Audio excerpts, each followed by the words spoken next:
اللہ تعالیٰ خادم حسین رضوی صاحب کی مغفرت فرمائے، انہیں ان کے نیک کاموں کا اجر عطا فرمائے اور ان کی غلطیوں سے درگزر فرمائے، آمین ثم آمین۔ میرے بھائیوں، اپنی تمام تر انسانی کمزوریوں کے باوجود خادم حسین رضوی صاحب کے بارے میں ایٹ لیسٹ اس بات پہ کنسنسس موجود ہے کہ انہیں اللہ کے محبوب سید الاولین والآخرین، شفیع المذنبین، رحمت للعالمین، سیدنا و مولانا امام اعظم محمد رسول اللہ صلی اللہ علیہ وآلہ وسلم کے ساتھ انتہا درجے کی عقیدت اور محبت تھی۔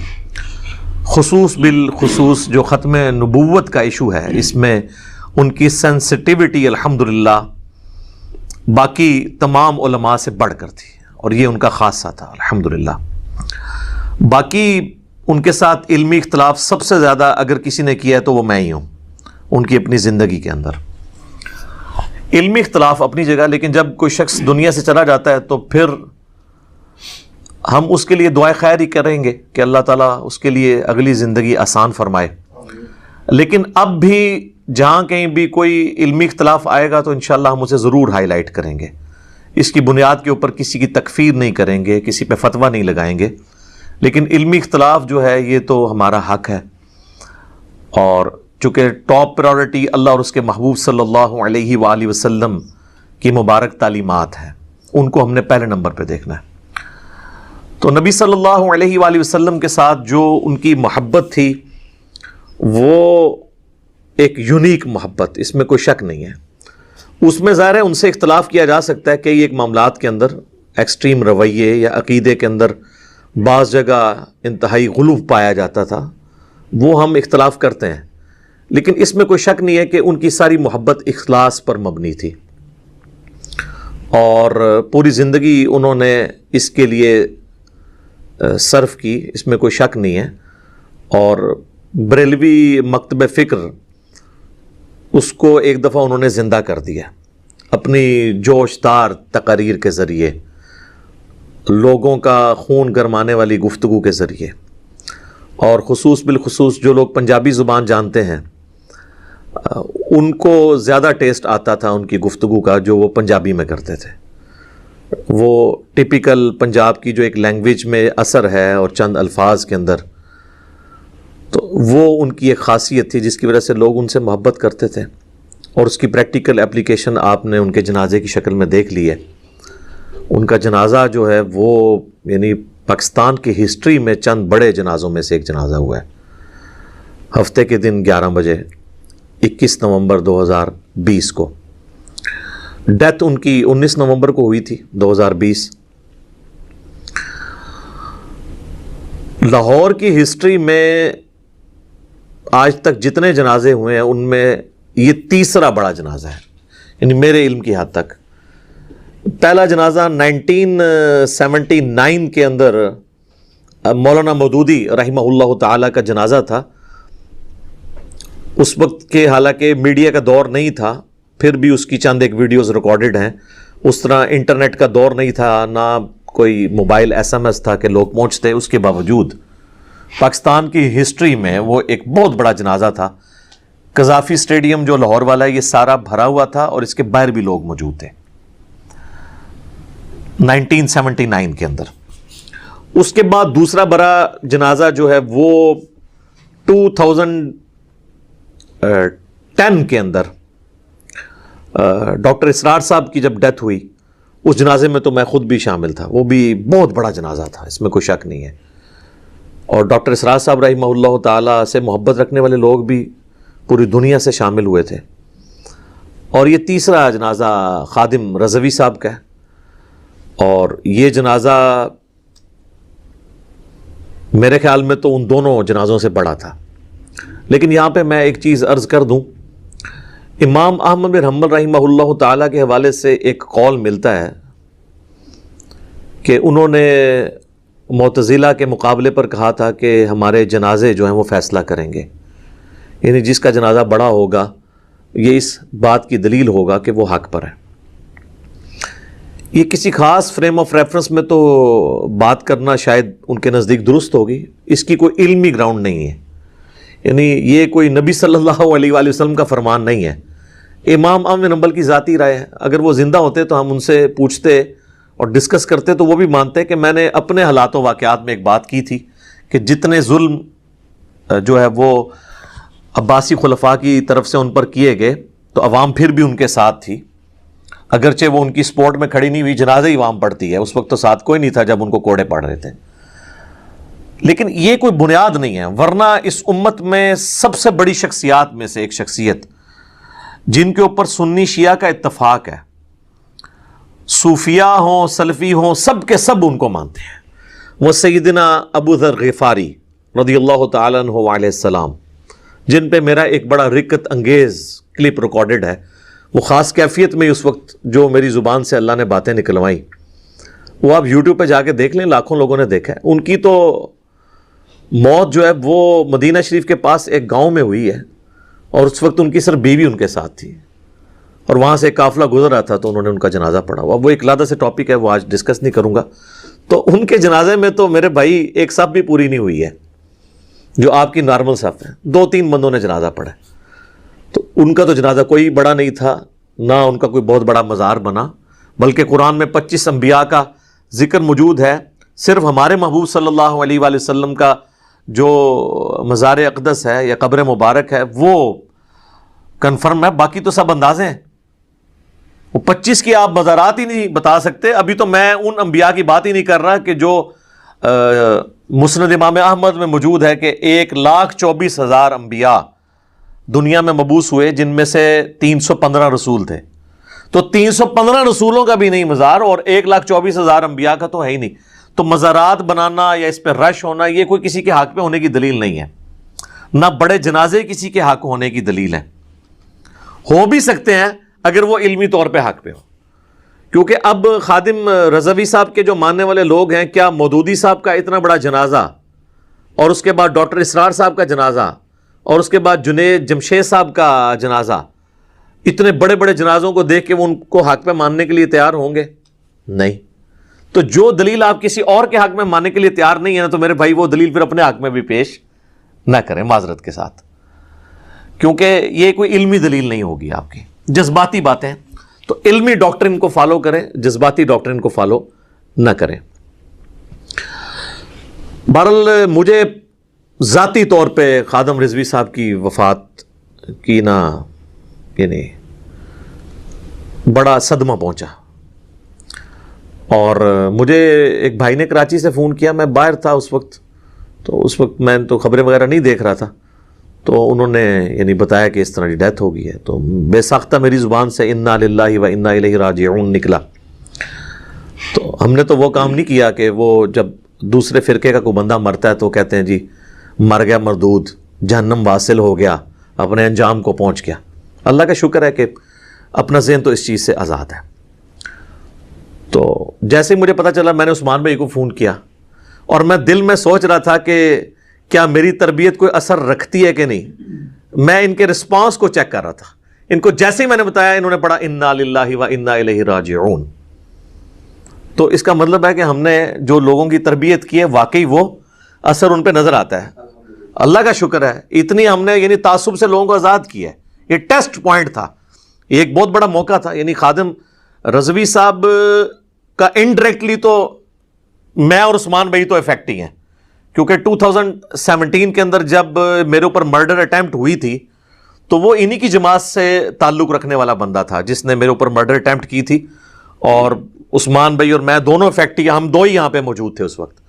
تو بہرحال اللہ تعالیٰ نے حفاظت کی، اور یہ میں پہلی دفعہ آن ایئر اس کو یعنی ڈسکس کر رہا ہوں، اس لیے نہیں کہ وہ فوت ہو چکے ہیں، ان کی زندگی میں مجھے کوئی ڈر تھا ان سے، اس لیے کہ میں نے پہلی بات کی کہ وہ اپنے آپ کو منسوب کرتا تھا، اور بعد میں ہم نے اسے معاف بھی کر دیا، کوئی پیسے سے نہیں لیے، بالکل معاف کر دیا۔ یعنی وہ ان کے ساتھ اپنے آپ کو منسوب کر رہا تھا، اس کا قطعاً مقصد نہیں کہ انہوں نے لانچ بھی کیا اسے۔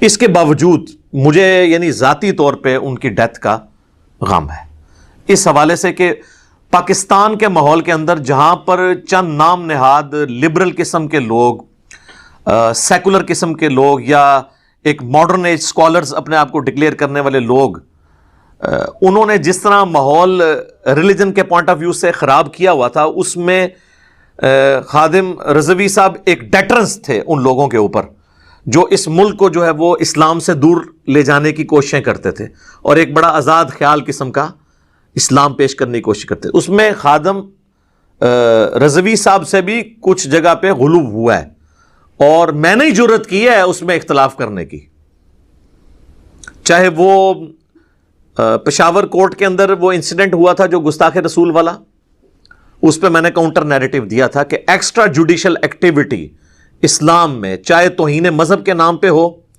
توہین عدالت کے نام کے اوپر ہو، یا غداری وطن کے سرٹیفکیٹ کے نام کے اوپر ہو، کوئی مذہبی جماعت کرے، کوئی سیاسی جماعت کرے، کوئی ریاستی ادارہ کرے، ایکسٹرا جوڈیشل ایکٹیویٹی اسلام میں حرام ہے، ٹھیک ہے۔ تو میں نے اس پر ڈسکس کیا تھا۔ ہم نے ہمیشہ یعنی علمی طریقے سے ان کی وہ جو ایک غلوف کسی معاملے میں آتا تھا، میں اختلاف کرتا تھا، لیکن اس کے باوجود مجھے ان کے اخلاص میں کوئی شک نہیں ہے۔ میں یعنی بالکل علی وجہ بصیرت سمجھتا ہوں کہ ان کے اخلاص میں 1% بھی شک نہیں ہے، اور جو کچھ بھی کرتے تھے اخلاص کے ساتھ، جس چیز کو وہ درست سمجھتے تھے، مطلب اس میں آپ اختلاف کر سکتے ہیں طریقے کے اوپر بھی، لیکن وہ کسی یعنی دنیاوی منفعت کے لیے نہیں کرتے تھے، اور ان کی زندگی درویشی کی گزری ہے۔ آپ دیکھیں جتنے بھی بڑے علماء آپ دیکھیں، یہ جب مرتے ہیں تو اپنے دینی کیریئر کے اینڈ کے اوپر کروڑوں کا بینک بیلنس اور جائیدادیں چھوڑ کے جاتے ہیں، لیکن خادم رضوی صاحب کی تو وہی درویشی کی زندگی گزری ہے۔ ان کا آپ گھر دیکھ لیں، ان کا لیونگ سٹینڈرڈ دیکھ لیں، کوئی فرق نہیں پڑا ان کے اندر۔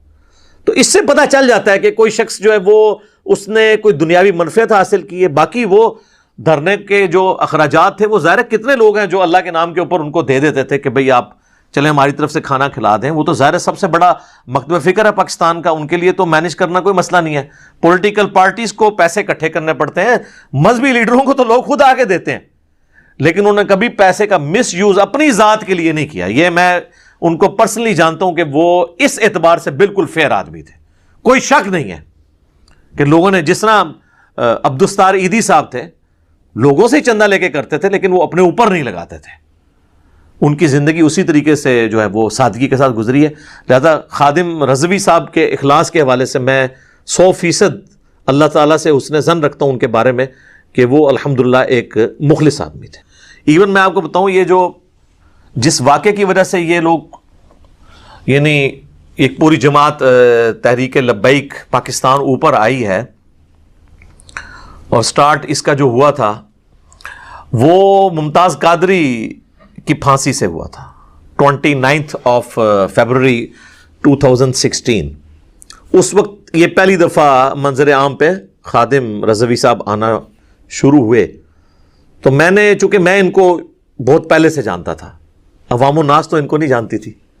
اچھا، ٹیلنٹ چھپا نہیں رہتا، دنیا میں کسی کونے میں بھی ٹیلنٹ ہے نا، وہ سامنے آ جاتا ہے۔ یہ دیکھیں، یہ اپنی زندگی کے ان 4 سالوں میں ہی عوام کے سامنے آئے ہیں۔ 55 سال صرف عمر تھی مشکل کے ساتھ، 54 سال اور کچھ مہینے، کیونکہ جون 1966 میں وہ پیدا ہوئے ہیں، اور یہ 19 نومبر کو ان کی ڈیتھ ہو گئی ہے۔ تو یہ ان کی زندگی کے جو آخری 4 سال ہیں نا، یعنی 50 کراس کرنے کے بعد یہی ان کو پاکستانی عوام جانتی تھی، لیکن میں ان کو بہت پہلے سے جانتا تھا۔ ان کی جو سپیکنگ پاور ہے، مجمع باندھنے کی ان کی صلاحیت، میری ابھی داڑھی بھی نہیں نکلی تھی تو ہمارے جہلم شہر میں میری گلی میں ہی وہ مدرسہ ہے جہاں سے انہوں نے حفظ اور تعلیم حاصل کی ہے، اور وہ میرے گھر سے اتنی دور ہے وہ مدرسہ اور مسجد جہاں میں نے پوری زندگی نمازیں پڑھی، میرے ایون والد صاحب بھی، میرے دادا ابو بھی، کہ اگر مسجد میں اقامت شروع ہونا تو میں تکبیر اولیٰ پکڑ سکتا ہوں۔ تو آپ اس سے انداز لگا لیں کہ 100-150 فٹ کے فاصلے پہ مسجد ہے، اور اسی مسجد سے انہوں نے حفظ کیا۔ پھر ان کا پیر خانہ بھی جہلم شہر میں ہی ہے، اور یہ مسجد اسی پیر خانے کے انڈر ہے، کالا دیو کے اندر۔ تو ڈبل ان کی نسبتیں تھی، وہ نقشبندی سلسلے میں یہاں پہ بیعت تھے۔ تو میرا پہلی دفعہ تعارف ان سے ہوا 1994 کے اندر، جب میں FSC کے پیپر دے کے فارغ ہوا تھا، تو یعنی آج سے میں 26 سال پہلے کی بات کر رہا ہوں۔ اس وقت ان کی یعنی عمر بمشکل 30 سال کے قریب ہوگی. تو ان کو تقریر کے لیے بلایا گیا تھا اس وقت نا. تو میں نے جب ان کی تقریر سنی اس کے بعد مسلسل ان کے دروس ہوتے رہے تو ان کی جو سپیکنگ پاور سے نا میں یعنی بہت امپریس ہوں. اس وقت ظاہر داڑھی کالی تھی ان کی. یہ داڑھی سفید ہونے کی وجہ سے لوگ سمجھتے ہیں کہ وہ مطلب کوئی بڑی عمر کے تھے. وہ داڑھی ان کی جلدی سفید ہو گئی ہے. ڈاکٹر اسرار صاحب کی 40 سال کی عمر کی آپ ویڈیوز نکالیں نا تو اس میں بھی ان کی داڑھی سفید ہے. اب میری آپ دیکھیں ماشاءاللہ 43 پلس ہو چکی ہے, چند ایک بال سفید ہے داڑھی کے. بالوں کے جلدی ہو جاتے ہیں. تو اس وقت ان داڑھی کالی تھی اور وہ ایکسیڈنٹ تو ظاہر ان کا ریسنٹلی ہوا جس کی وجہ سے ان کی ٹانگیں یعنی کام کرنا چھوڑ گئی. ادروائز تو پہلے بالکل ٹھیک تھے یہ. تو مجھے ان کا آئیڈیا تھا جب 2016 میں یہ منظر عام پہ آئے نا خادم رضوی صاحب, وہ ممتاز قادری والے ایشو کے اوپر پہلا دھرنا انہوں نے جب سٹارٹ کیا نا, مجھے اس وقت آئیڈیا ہو گیا تھا کہ یہ بندہ اب جو ہے نا یہ ڈرائیونگ سیٹ پہ آ جائے گا. اس وقت میں نے 1-2 ویڈیوز ان کو مخاطب کر کے ریکارڈ کی اور بائی نیم ان کو مخاطب کیا اور بڑے احترام کے ساتھ ان کی تصویر بھی تھم نیل پہ لگائی. تو مجھے بعض اپنی اکیڈمی کے لوگوں نے کہا کہ یہ تو اس بندے کو تو جانتا ہی نہیں یار, یہ تو ایویں لگا رہتا ہے. تو میں نے کہا میرے بھائی 1 سال نہیں گزرے گا یہ بندہ دیکھیں سب کو پیچھے چھوڑ جائے گا, کیونکہ میں ان کی صلاحیتوں سے واقف تھا اور میڈیا کی برکت سے ظاہر وہ جب چیز سامنے آتی ہے تو پھر وہ یہ ٹیلنٹ پرانے زمانے میں تو چلیں کہیں کونے خدرے میں رہتا تھا نا. اب میڈیا کی برکت سے دنیا کے کسی بر اعظم میں بھی کوئی ٹیلنٹ موجود ہے نا وہ سب کے سامنے آ جائے گا. اور پھر جناب سال نہیں گزرا ہر طرف خادم رضوی ہو گئی. ٹھیک ہے, تو وہ میں نے ان پہ ویڈیو ریکارڈ کی, وہ جنوری 2017 کے اندر ریکارڈ ہوئی تھی. اس کے بعد بھی مختلف مواقع کے اوپر جس میں نے ان سے ریکویسٹ کی تھی کہ آپ یعنی گستاخوں کے خلاف جو تحریک چلا رہے ہیں نا تو سب سے پہلے تو آپ اپنے گھر کی صفائی کریں. آپ کی اپنی مکتب فکر کی چھپی ہوئی تصوف کی کتابوں کے اندر جو جو گستاخانہ عبارات موجود ہیں, مثلا کشف المحجوب کے اندر, تذکرۃ الاولیاء کے اندر, حشت بہشت کے اندر, وہ میں نے چیزیں اس وقت ہائی لائٹ کی تھی کہ آپ اپنی اصلاح کریں اس حوالے سے. اور اس کو ہم نے علمی چیلنج کے نام سے اپلوڈ کیا تھا, جس کا بعض لوگوں نے غلط مطلب لیا کہ میں نے ان کو مناظرے کا چیلنج کر دیا. میں نے کیوں مناظرے کا چیلنج کرنا ہے؟ ہمارا تو شروع سے یہ پالیسی ہے کہ ہم عوام کی عدالت میں مقدمہ رکھیں گے.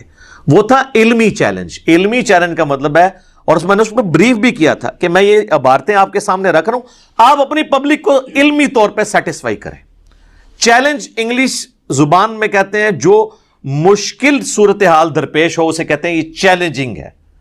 یہ نہیں ہوتا کہ آگے میرے ساتھ مناظرہ کر لے. لوگ سمجھتے ہیں چیلنج کا مطلب مناظرہ ہے یا مجادلہ ہے. نہیں, چیلنج ہے یہ آپ کے لیے کہ اس کو حل کریں اور اپنی عوام کو بتائیں کہ کل تک اشرف علی تھانوی رسول اللہ کے اوپر تو آپ فتوے دیتے تھے, ہم بھی آپ کے ساتھ تھے. اب چشتی رسول اللہ نکلا ہے حشت بہشت کے اندر تو اس پہ وہی فتویٰ چاہیے. آپ ہی ہمیں بتایا کرتے تھے کہ با خدا دیوانہ باش با محمد ہوشیار, کہ دیوانگی صرف اللہ کے لیے ہو سکتی ہے. محمد رسول اللہ کے لیے دیوانگی کرو گے تو بیڑا غرق ہو جائے گا اگر کوئی گستاخانہ الفاظ نکل گئے. اسی لیے یہ لوگ ان الحق کی بھی تعویل کر لیتے تھے کہ وہ تو خدا کی ذات میں فنا ہے, اور بڑا فخریہ بتایا کرتے تھے کہ ان الحق اس نے کہا تھا منصور الحاج نے. اگر وہ کہتا نا انا محمد تو ہم اس کی بات کی تعویل بھی نہ کرتے, اسے گستاخ ڈکلیئر کرتے. تو میں نے کہا سر پھر یہ مسئلہ آپ کو دکھا دیتے ہیں ہم. تذکرۃ الاولیاء میں شیخ فرید الدین عطار المتوفا 627 ہجری جو عربی میں کتاب لکھی گئی, پوری دنیا میں تصوف پہ اولیاء اللہ کے جو حالات زندگی ہیں جس کو تصوف کے ہاں جن کو اولیاء اللہ مانا جاتا ہے, اس پہ اس سے اتھینٹک بک نہیں ہے. بریلوی دیوبندی دونوں چھاپ رہے ہیں. فضائل سنت میں بھی دعوت اسلامی کے اس کے حوالے موجود ہیں, اور تبلیغی جماعت کی فضائل اعمال اور فضائل صدقات میں بھی موجود ہیں. وہ ایک سمجھ لیں ایک بنیادی کتابوں میں سے ہے, بزرگوں کے حالات زندگی. اس میں نے کہا تھا کہ بایزید بستامی کا آپ چیپٹر کھول کے پڑھ لیں. بایزید بستامی المتوفا 261 ہجری, ایک تو ان کی معراج کے اوپر چیپٹر باندھا گیا جس میں انہوں نے کہا کہ میں نے چشم یقین سے اللہ کا مشاہدہ کیا. معراج یعنی معراج تو ہم نبی علیہ السلام کے لیے مانتے ہیں اور کسی اور نبی کے لیے بھی نہیں مانتے، انہوں نے ان کے بارے میں کلیم کی. اور پھر اس کے بعد کرتے کرتے اس چیپٹر کا جب کنکلوژن آتا ہے نا، اس کے اینڈ پہ وہ کہتے ہیں کہ جی جب ان سے سوال پوچھا گیا، سوال پوچھنے والے پتہ نہیں کیڑا بٹ سی، وہ کہتے ہیں جی دسو قیامت والے دن جو انسانیت ہے کس کے جھنڈے کے نیچے ہوگی؟ تو وہ کہنے لگے میرے جھنڈے کے نیچے. بایزید بستامی کہنے لگے، اور اس نے کہا کہ میں قسمیاں کہتا ہوں کہ محمد اور تمام انبیاء، تمام اولین اور آخرین میرے جھنڈے کے نیچے ہوں گے. نعوذ باللہ. یہ بایزید بستامی کی طرف منسوب ہے. ہم بزرگوں کے بارے میں ایک ٹن حسن ظن رکھ لیتے ہیں کہ انہوں نے نہیں کہا ہوگا، اور جو لکھنے والے ہیں وہ خود بزرگ ہیں، شاید انہوں نے بھی نہ لکھا ہو، بعد میں کتابوں میں کسی نے ڈال لیا ہو. تو پرنٹنگ بند کرو نا کتاباں دی، منطقی انجام تو یہ ہے نا. اور پھر وہ کہتے ہیں کہ اس سے بھی آگے جا کے کہتے ہیں لوائی اعظم من لوائی محمد، میرا جھنڈا محمد کے جھنڈے سے بھی بڑا ہوگا. وَلِيَعُوذُ بِاللَّهِ تَعَالَى نَعُوذُ بِاللَّهِ مِن ذَلِكَ. تو اور فرید الدین عطار صاحب اس کی تعویل کرتے ہیں کہ یار وہ اصل میں نا اس طرح کے کلمات ان کے منہ سے نکل جاتے تھے، وہ اس لیے نہیں کہ یہ کوئی اپنے آپ کو نبی علیہ السلام سے بڑا سمجھتے تھے، وہ اس لیے کہ ان کے منہ سے اللہ بول رہا تھا، اور اللہ کا جھنڈا تو محمد کے جھنڈے سے بڑا ہی ہوگا. یہ دیکھیں تعویل کتنی بڑی. بھائی قیامت والے دن تو جھنڈا ہونا ہی ایک ہے. بخاری اور مسلم دونوں میں حدیث شفاعت کھول کے دیکھ لیں. نبی علیہ السلام نے فرمایا کہ میں اولین اور آخرین کا سردار اور خطیب ہوں اللہ کی بارگاہ میں. قیامت والے دن میرے ذریعے شفاعت کا دروازہ کھلے گا. سب سے پہلے صحیح مسلم میں آتا ہے کہ سب سے پہلے میں قبر سے نکالا جاؤں گا، سب سے پہلے میں شفاعت کروں گا، اور سب سے پہلے میری شفاعت قبول کی جائے گی. اور صحیح مسلم میں ایک اور حدیث ہے کہ قیامت والے دن سب سے پہلے میں جنت کے دروازے پہ جاؤں گا اور دستک دوں گا، اور پوچھنے والا پوچھے گا تو میں بتاؤں گا کہ محمد ہوں میں صلی اللہ علیہ وآلہ وسلم. تو مجھے وہ داروغہ جنت کہے گا کہ مجھے حکم بھی یہی تھا کہ میں آپ کے نام کے سوا کسی اور کے نام کے اوپر دروازہ نہ کھولوں. صلاۃ بر محمد وآل محمد، اللہم صلی علی محمد وعلی آل محمد. تو سر یہ ہے مسلم شریف کی حدیثیں، اور یہ ہے میرے امام مسلم جن کی کنیت ہے ابو الحسین مسلم بن حجاج القشیری. مولا حسین کے نام پہ انہوں نے اپنے بچے کا نام رکھا اور اپنی کنیت. اور یہ 261 ہجری میں فوت ہوئے ہیں. آج چل رہی ہے 1442 ہجری 1442. اور مزے کی بات بایزید بستامی بھی 261 میں فوت ہوئے ہیں، لیکن ان کی کنیت ہے ابو یزید تیفور بن عیسیٰ البستامی. بعض بستامی بھی پڑھتے ہیں، دونوں طریقے سے ٹھیک ہے. تو اس لیے میں کہتا ہوں کہ آپ ابو الحسین کی لکھی ہوئی احادیث کو فالو کریں، ابو یزید کے لکھے ہوئے تعلیمات کو فالو نہ کریں. اور پھر آپ دیکھیں کہ اتنا بڑا دعویٰ کہ ان کے منہ سے اللہ بول رہا تھا. یار یہ عقیدہ تو محمد رسول اللہ کے بارے میں نہیں ہے ہمارا صلی اللہ علیہ وآلہ وسلم. ہمارے ماں باپ ان پہ قربان، ان کے بارے میں بھی آیا وَمَا يَنطِقُ عَنِ الْهَوَىٰ إِنْ هُوَ إِلَّا وَحْيٌ يُوحَىٰ. یہ محمد صلی اللہ علیہ وآلہ وسلم اپنی خواہش نفس سے کچھ نہیں کہتے، یہ وہی کہتے ہیں جو اللہ ان کو وحی کرتا ہے. تو قرآن اللہ کا کلام ہے، نبی صلی اللہ علیہ وآلہ وسلم پر نازل ہوا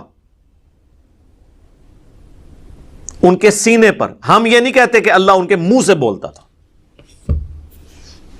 یہ تو ہمارا عقیدہ امام کائنات صلی اللہ علیہ وآلہ وسلم کے بارے میں نہیں ہے، اور آپ یہ عقیدہ بایزید بستامی کے بارے میں رکھتے ہیں.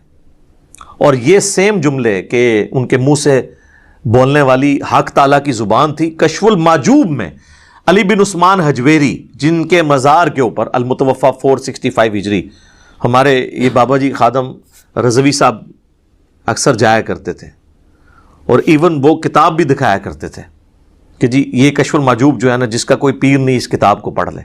اس کتاب میں بھی بایزید بستامی کے بارے میں یہی لکھی ہوئی ہے تعویل کہ یہ جو کہا کرتے تھے نا سبحانی سبحانی ما اعظم شأنی، میں پاک ہوں میری شان کتنی بلند ہے. تو وہ کہتے ہیں اللہ ان کے منہ سے بولتا تھا، ورنہ تو کوئی اپنے آپ کو پاک نہیں کہہ سکتا. وہ اللہ کہہ رہا ہوتا تھا میں پاک ہوں، اور زبان ان کی ہوتی تھی. تو یہ سیم تعویل وہاں پہ ہوئی ہے. بلکہ ادھر تو معاملہ اور بگڑ گیا. کشف المحجوب کے اندر صحو اور سکر کے چیپٹر کے اندر حضرت جنید بغدادی کے حق میں صحو علی بن عثمان حجویری نے ثابت کیا ہے اور سکر ثابت کیا ہے بایزید بستامی کے حق میں، اور اس میں وہ پھر اس کے حق میں دلیل لانے کے لیے وہ کہتے ہیں کہ جی جس طرح حضرت داؤد علیہ السلام کی نظر اپنی ایک صحابی کی بیوی اوریہ نامی صحابی، یہ اوریہ مقبول جان وہی اوریہ ہے، اور ان سے بھی ہم ریکویسٹ کریں گے کہ حضرت کشف المحجوب کی آپ بھی بات کرتے ہیں، یہ بھی ذرا پڑھیں آپ کے نام کے اوپر کیا ہوا ہے اس کے اندر۔ اوریہ صحابی، حضرت داؤد کا اس کی بیوی پہ نظر پڑ گئی ان کی، اور پھر وہ پورا ایک واقعہ من گھڑت جو تورات کے اندر ٹیمپرڈ فارم میں موجود ہے، ہماری تصوف کی کتابوں میں آیا، اور نعوذ باللہ انہوں نے اس اوریہ کو جنگ میں بھیج کے قتل کروا کے خود اس کی بیوی کے ساتھ شادی کر لی۔ یہ پورا ایک واقعہ ہے، اس کی طرف انہوں نے اشارہ کیا اور کہا کہ وہ جنید بغدادی جو ہے نا وہ اس صحف کے اوپر تھے۔ حضرت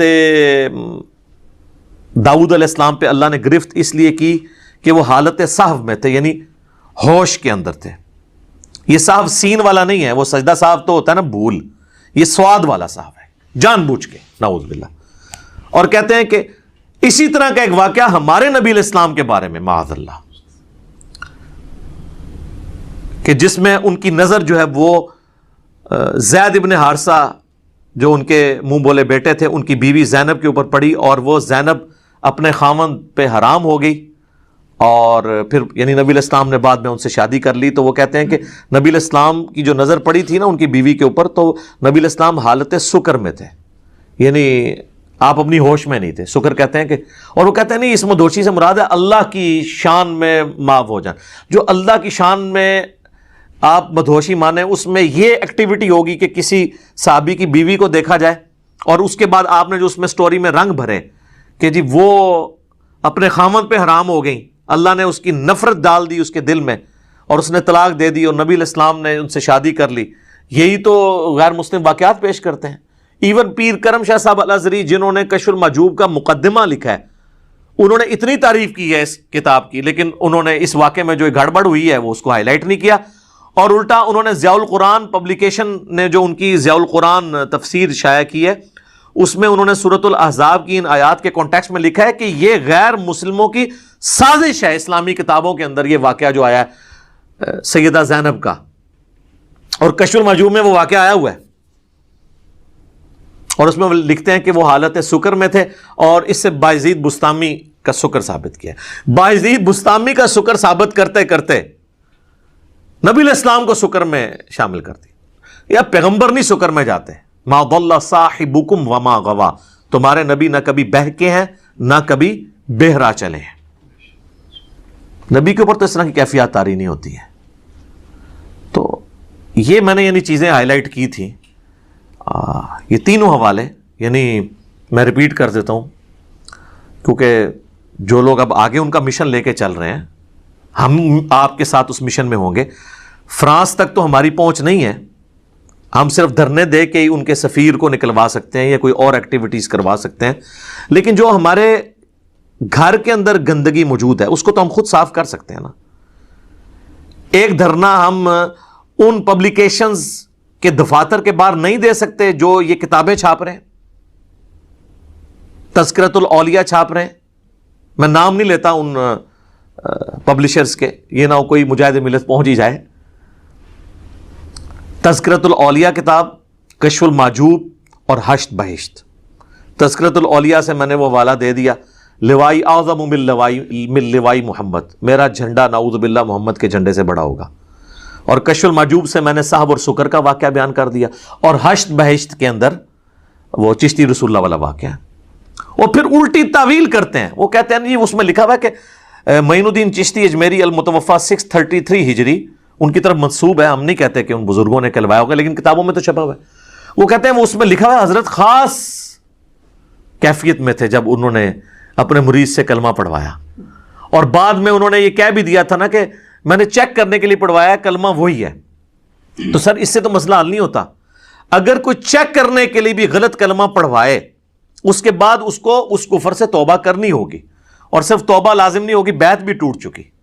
اس میں تو انہوں نے بیعت کر لیا، تو ان کی تو اپنی بیعت ٹوٹ گئی تھی کیونکہ انہوں نے کلمات کفر کہلوائے تھے۔ تو اب جس کی اپنی بیعت ٹوٹ چکی ہے ان کو چاہیے تھا وہ کہتے ہیں کہ بیٹا میں یہ کفریات تیرے سے بلوانے کی وجہ سے اگرچہ ٹیسٹ کے لیے بلوائے تو میں پہلے خود بیعت ہو کے آتا ہوں پھر تجھے بیعت کرتا ہوں اور نکاح بھی پڑھواتا ہوں، کیونکہ نکاح بھی ٹوٹے گا، خالی بیعت نہیں ٹوٹے گی. تو یہ تو بہت بڑے پرابلم شروع ہو جائیں گے.